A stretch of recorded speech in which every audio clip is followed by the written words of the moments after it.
Alright guys, let's continue from where we left off last time. We went over the security model, the attack models and the security goals, and we defined security notions for ciphers, for encryption algorithms. And so let's continue. Alright, the book goes on, and at this point it introduces the topic of asymmetric encryption. What is asymmetric encryption? Asymmetric encryption is... So actually, let me go back for one step. What we have done so far is only symmetric encryption. Why? Symmetric because both parties, both me and Bob, had to share the same key. We need to have the same key. Why? Because I was encrypting with the key. I'll give it to him, and then he will feed the ciphertext. It will be the same key and get the plain text. Alright, so we'll take a plain text, encrypt it with some key, and get a ciphertext. And then I would send the ciphertext to, let's say this is Bob. I would send the ciphertext to Bob, who would then take the ciphertext, feed it in the cipher with the same key, and get the plain text, right? Caesar cipher, Visionaire, one-time pad, right? Requires us to have the same pad, the same key. So, and we also always assumed that, oh, you know, I'm just gonna give Bob my keys beforehand. But it's absolutely not that convenient, because if I'm far away from you and I need to give you my key, I can't just send you an email, or I can't send your key over a non-secure communication system, because then whoever can catch my key and eavesdrop my key can listen to all my encrypted communication. So this thing of having a key on both sides, having a symmetric, this is symmetric encryption because we both are using the same key to encrypt the crypt, it's very inconvenient sometimes. So that's why there is this concept of asymmetric encryption. So in asymmetric encryption, I'm going to have two keys, okay? One, which is called a pub key, public, well, let me write it properly. A public key, and I'm gonna have a private key. Okay? They're still keys, they're used in ciphers to create ciphertext. But, so the public key is the key that I'm gonna use to encrypt. Well, the private key, you guess right, allows me to decrypt the message. They're called public key and private key because the public key literally can be public. I can wear a t-shirt in the middle of a town square with my public key on it.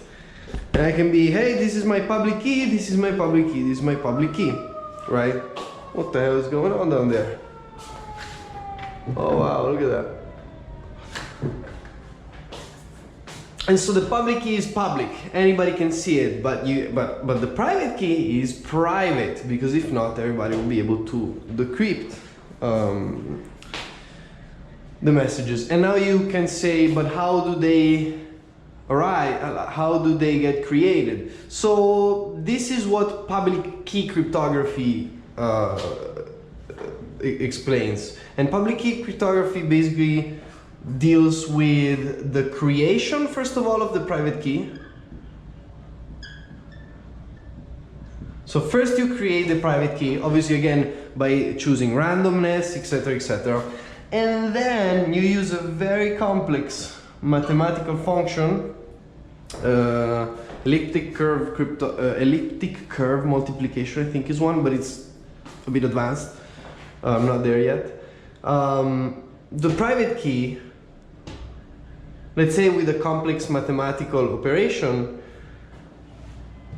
you derive a public key from a private key. Okay, and now you might think, but hold on, if this is private and secret, but you derive from this, then can I compute and just get the, if I have a public key because it's public, can I then derive the private key? No, absolutely not. Why?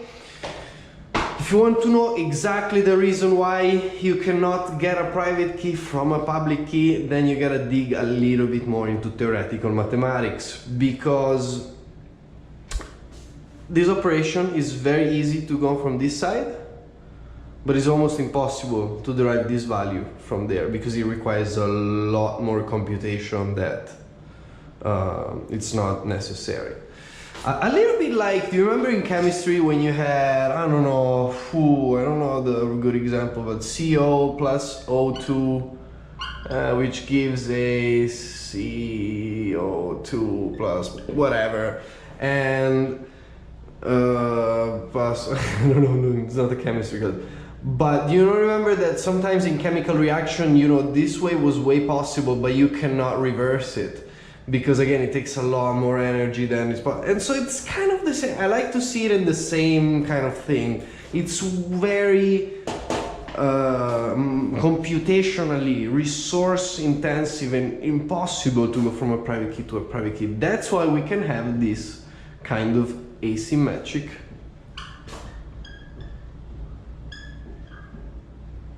encryption. Okay, and I bet that the book will go more and more and more into detail then to show what kind of asymmetric encryptions are there, like RSA, blah blah blah, etc, etc. But this is just an introduction of what asymmetric encryption is, and also what symmetric encryption is, right? Symmetric encryption is what we saw in the previous videos, is when me and you only have one key only, not two keys. All right, so pretty easy, this concept, I think. So since this is something I noted here, since the key is public, since we have a public key, what does it mean for our attack models? Think about it. In symmetric key, the attacker does not know the key because it's a secret between two parties. But in this case, in an asymmetric encryption, the attacker knows the public key. It's public, right? It's public. Anybody knows the public key. So by definition, asymmetric encryption's attack model starts from the CPA model, which is the chosen plain text attack, okay? Because the attacker has the public key, so he can always choose the plain text to submit the query to test this cipher. Now, something important to note is that asymmetric and symmetric encryption both are combined when we're studying more complex schemes like HTTP protocol. When we're studying like complex protocols, you're always going to see that symmetric and asymmetric encryption, they work together. So let's continue with the material, and the book basically goes on by giving you different types of encryption, right? Different types. So encryption schemes that do a bit more, do things a bit differently. One of them is the, make a little separate, is called authenticated encryption, right? And authenticated encryption is a type of symmetric encryption, and let's do a little drawing. So this would be authenticated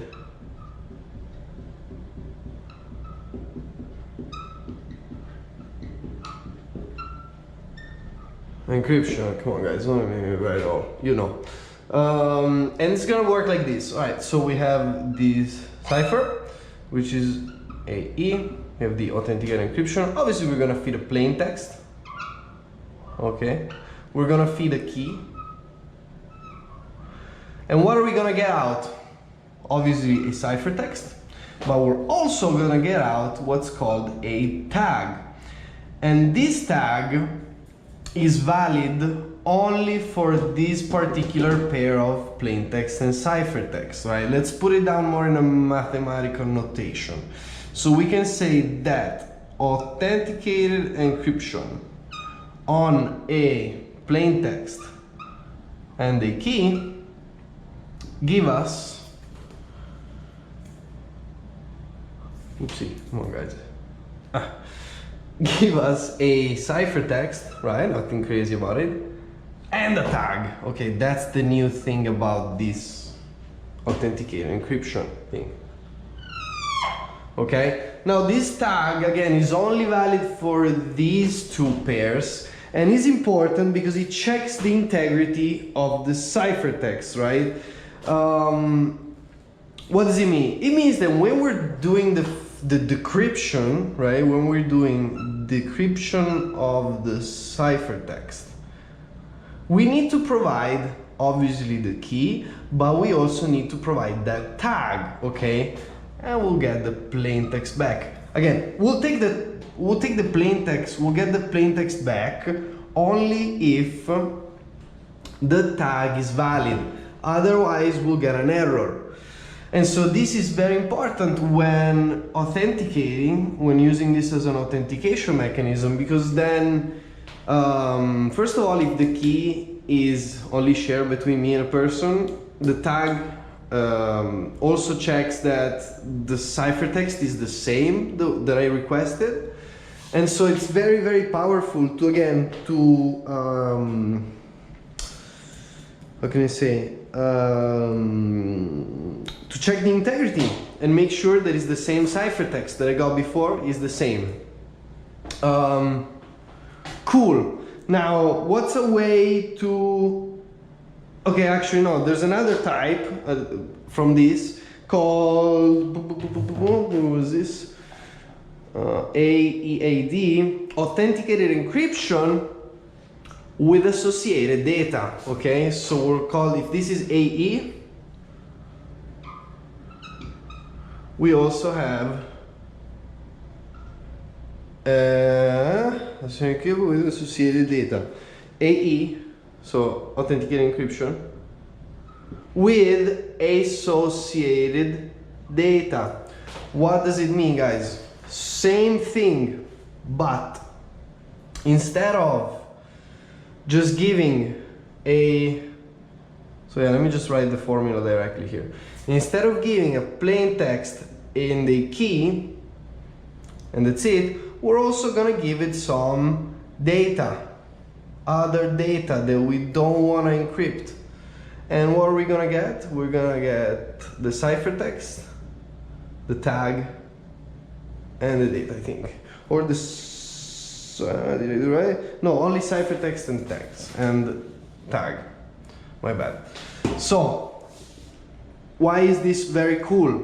Now imagine a situation where we wanna, so here we wanna encrypt everything, but here we wanna encrypt only a part of our data. Not only the whole plain text, but we wanna keep something else not encrypted, right? So what this does is that allows you to give you a tag that is valid not only for the ciphertext and plaintext pair, but is valid for ciphertext, plaintext, and clear data. Which means that if I modify the data, if I modify also this header, then the tag, even if I give the same plaintext, will not match. I'm gonna give you an example, you're gonna understand exactly why this is important. Internet traffic. I have my computer and I have a cloud, there's a server here. The way my computer communicates with the server of, let's say, facebook.com is by sending packets of data, right? These packets of data are sent between me and my computer and are gonna bounce through different routers and network nodes. And then they're gonna get to Facebook server, right? It's gonna bounce through the whole internet network. Now, I'm sending packets of data, which basically look like mail, okay? So in these packets of data, let's say that I'm logging into Facebook with my username and password. The way that this packet of data is going to look like is going to be basically, right, my user and password as data, but then it's also going to have a header, which means from and to facebook.com authenticate, right? And so what happens is that this header is going to be the data, the plain text, the data that I don't want to encrypt, because if I encrypt this, then the network nodes are going to be like, what the hell are you sending me? I don't get what you're sending me. This is garbage. This is garbled text. I don't get it. So this needs to be plain text, because this is called the header of the internet packet, and it's going to be parsed by every node of the network so that they know where the hell to send this data. It knows that it's coming from me. It knows it has to go through Facebook. So this does not have to be encrypted. This needs to be showing so that the packet can be routed. But the username and my password especially, these need to be encrypted. These are the plain text, right? And this is what gets converted into ciphertext. So if somebody tampers with the header, with this, then the tag will be invalid, okay? It creates a tag that checks the integrity of the header, this, and of the plain text. Boom. So this is why it's important. Authenticated encryption with associated data. Very important. And the internet packet, I think, is a really good example. It made me understand it really well. Let me see. What's next? Oh, something really cool. How can we trick this attack? So if I am an attacker, right? And let's say this kind of ciphertext and encryption is being transferred by two people, and somehow I'm able to intercept this, then I'm gonna do what's called a replay attack, where I'm gonna just represent the same plain text and ciphertext pair later, and I'm still gonna get the same tag. So you see there's a little bit of a weakness here. So that's why they added this thing called a what is the replay attack to this? Yeah, it includes a counter in the message. So here they're always going to include a counter, so that if somebody's trying to replay this attack and give you the same plain text and ciphertext pair, at least you can check on the data if the counter is increased chronologically or if it's not. So it's a very cool trick to prevent what's called the replay attacks. If you want to learn more about this, Google replay attacks. Now let's move on. We saw the authenticated encryption, right? We saw the authenticated encryption with associated data. Now what's next? We have format preserving encryption. So again, let me make some space. Format preserving encryption, FPE. Now how will that work? FPE, again, nothing crazy, nothing too crazy. We have a key and we're gonna feed in our plain text and we're gonna get a ciphertext, right? Now, okay, but what's different about this? What's different about this is that the plain text and the ciphertext are, it's been the algorithm takes care of preserving the same format. So if I'm feeding here an IP address 127.0.1, this encryption is going to give me a same format number, 351, 11, oops, 82, 00, let's say, right? so it preserves the format. If this was a zip code 33131, it will give me the same format 5731 1.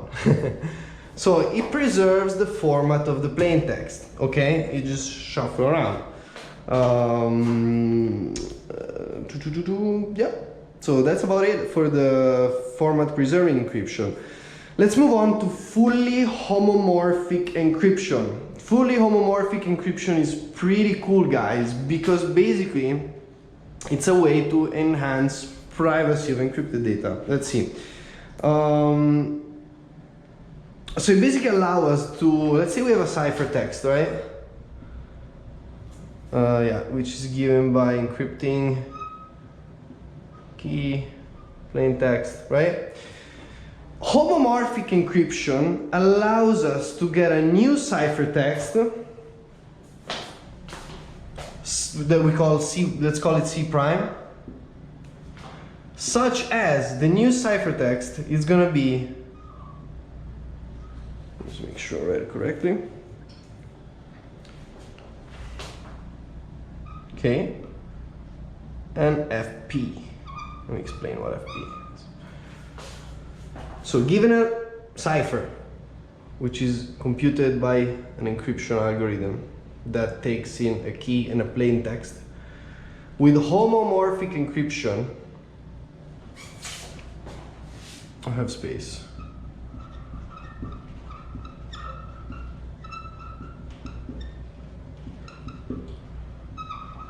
With fully homomorphic encryption, we're able to get another ciphertext that is basically equal to the encryption of a key, and what this means is basically any function applied to the plain text check out my words, a function applied to the plain text without ever revealing the first ciphertext, so without ever decrypting. So we basically are able to give us, so we can basically perform function and operations on already encrypted data without ever decrypting it. Now, P can be a text document, and F can be a modification and in some text to change. Now, can you imagine this? If a cloud provider uses homomorphic encryption, it means that we can have our data encrypted, and the cloud provider has no idea what kind of data it is, because we can modify it, we can do everything, and we'll never need the cloud provider to decrypt it every time the data gets modified, right? And the cloud provider would not even know what kind of modifications we do, right? And so this is fully homomorphic encryption. Sounds amazing. The catch is that it's very slow. It's very, very slow. Even trivial operations on already encrypted data will take very, very, very, very, very, very long time. So this is fully homomorphic encryption. It's a very big trend now. I've heard it. There was a talk on it with some libraries. There was a talk on it at a cybersecurity conference that I went in Switzerland in 2019, Black Alps, and there was a talk dedicated to homomorphic encryption, and the guy was introducing actually some C libraries to try to mess around with this concept. It was pretty cool. And let me conclude now this session with a searchable encryption and tweakable encryption. Now, searchable encryption,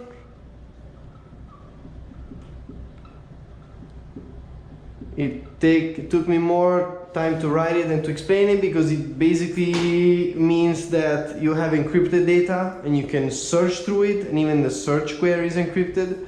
So it's kind of like the same concept of homomorphic encryption, but you're searching through data, right? And same problem with slowness and performance.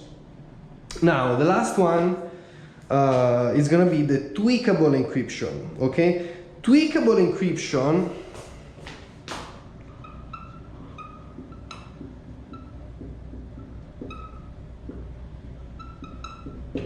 encryption is basically means that it's basically the same thing as basic encryption. So again, the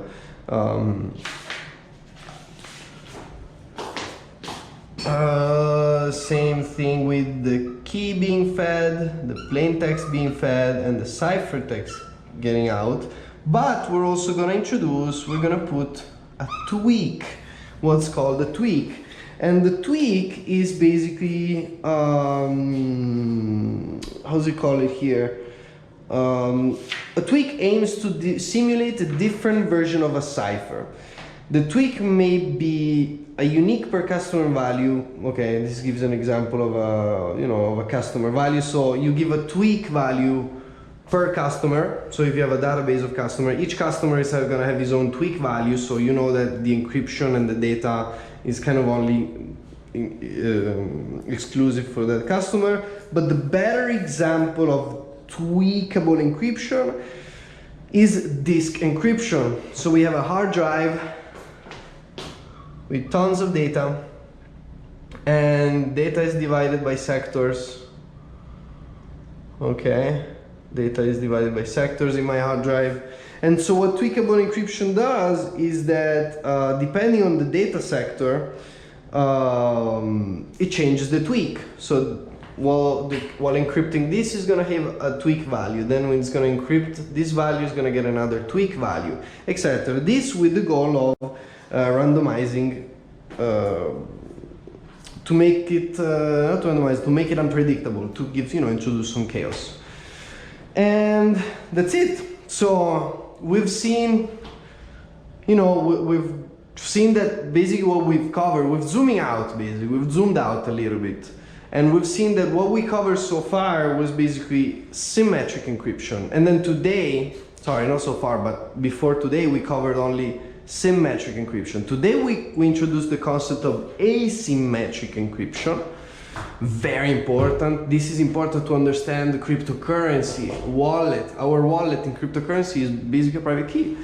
Very, very interesting. So asymmetric encryption introduced, and then we looked at other kind of encryption types that do things slightly different than just transforming a phrase into ciphertext, a plain text into ciphertext. We've seen that this also gives us an integrity tag, so we can check even the integrity of messages, not just conceal words and data. We've seen homomorphic encryption, pretty like futuristic and privacy enhancing stuff. Very cool. I'm gonna look into this more because it sounds very cool. Searchable encryption, tweakable encryption, and format preserving encryption. That's it basically for this part of the book. And then we have the last part of chapter 1, which deals with how things can go wrong. This might be a very, very short video because it's just a couple of paragraphs. And then we go to chapter 2, which deals with randomness. But hey, let's not jump too much ahead. Do a mental review of this. If you have any questions, if something is not clear, leave me a comment. Or if something is not precise, comment, let me know. Support me if you like this. And that's it. Follow, like, blah, blah, blah. Thank you guys. See you next time.